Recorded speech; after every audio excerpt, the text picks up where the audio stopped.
मैं इन्वेस्टमेंट की बात कर रहा हूँ, गैम्बलिंग की बात नहीं कर रहा। शेयर मार्केट उसमें इस वक्त तकरीबन 400 450 शेयर्स हैं। उसमें ब्लू चिप शेयर भी हैं, उसमें पैनी स्टॉक्स भी है। पैनी स्टॉक्स से मुराद है कि मैंने अपनी एक कंपनी बनाई, जफर भाई ने एक कंपनी बनाई, उसको हमने वहाँ रजिस्टर्ड करवा दिया और 2 रुपए 3 रुपए के शेयर, उसकी वैल्यू जब हम देखते हैं यार 2 रुपए का शेयर है, खरीद लो, 1 लाख शेयर खरीद लो, 2 लाख के आ जाएंगे। दूसरी तरफ एक शेयर हम देख रहे हैं वो 1000 रुपए का चल रहा है, एक शेयर हम देख रहे हैं 500 का चल रहा है, एक शेयर देख रहे हैं 400 का चल रहा है। वो यार ये तो सिर्फ 4 शेयर आएंगे, 10 शेयर आएंगे, 100 शेयर आएंगे, उतने अमाउंट में हमारे तो 1 लाख आ गए। अब ये 1 लाख आप शेयर आप लेकर फिर आप रोते रहेंगे। उसकी छोटी सी मिसाल मैं आपको दे रहा हूँ। WTL स्टॉक मार्केट का एक बड़ा मशहूर शेयर है, वर्ल्ड टेलीकॉम।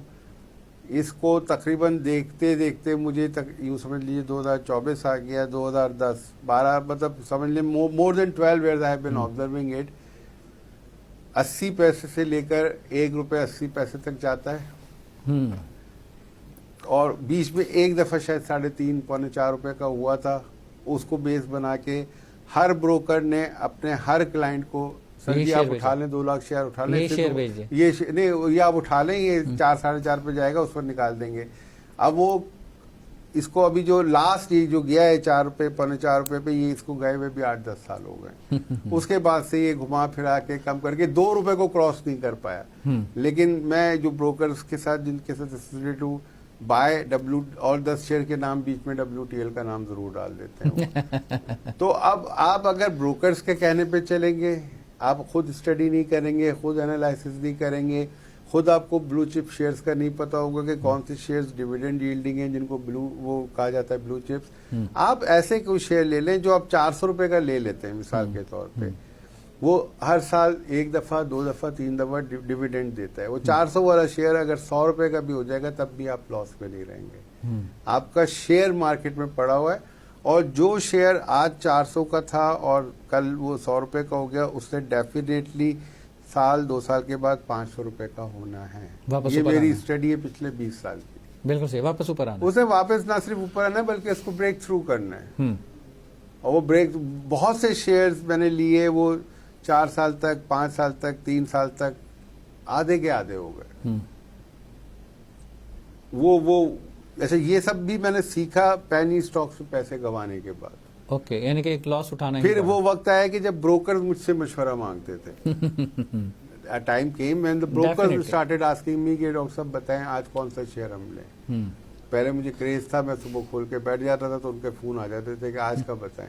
अब वो ये कि आप नंबर्स की साइकोलॉजी पे नजर रखें, उनकी फिगर्स को, उनकी प्राइसेस अप डाउन को आप जहन में रखें, तो अल्टीमेटली आपको लॉस नहीं होगा। बिल्कुल सही, अगर आप सेंसिबली खेलें। लेकिन जरा सा आपसे ट्रेन चूक गई तो फिर मैं कुछ नहीं कह सकता। हाँ, उस वक्त जो एक वेरिएशन चल रही होती है ड्यूरिंग द टाइम, और उस वक्त वो आपकी स्क्रीन आपके ये सामने एक है। मतलब जाहिर है कि वो आप उस पर कर रहे हैं, और या फिर आपको टाइम नहीं देना, आपके पास टाइम नहीं है, कोई मसला नहीं है। आप डिविडेंड वाले शेयर 4-6 अच्छी कंपनियों के उठा के रख लें, आप उठा के रख के भूल जाए। वो 200 को 400 को आप समझ लें आपने छोटे छोटे मकान खरीद लिए, उनका किराया ऑटोमेटिक उसमें इंक्रीज ऑटोमेटिकली आता रहेगा और अगर वो शेयर में वेरिएशन आती है फिर आप सेल आउट भी कर सकते हैं। अगर आप समझते हैं आपने 200 का लिए हुआ है, 300 का हो गया, आप बेचना चाह रहे हैं, बेच के किसी और कम कीमत पे ले लें, प्रॉफिट टेकिंग लेके बाहर आ जाए, उसमें या उसको रीइन्वेस्ट कर दें। बिल्कुल सही, बिल्कुल सही। तो शेयर मार्केट का जो है, शेयर मार्केट के अंदर जिस तरह से आपने बताया कि एकदम क्रैश जब मार्केट होती है और या उसमें जो लोग लॉस उठा लेते हैं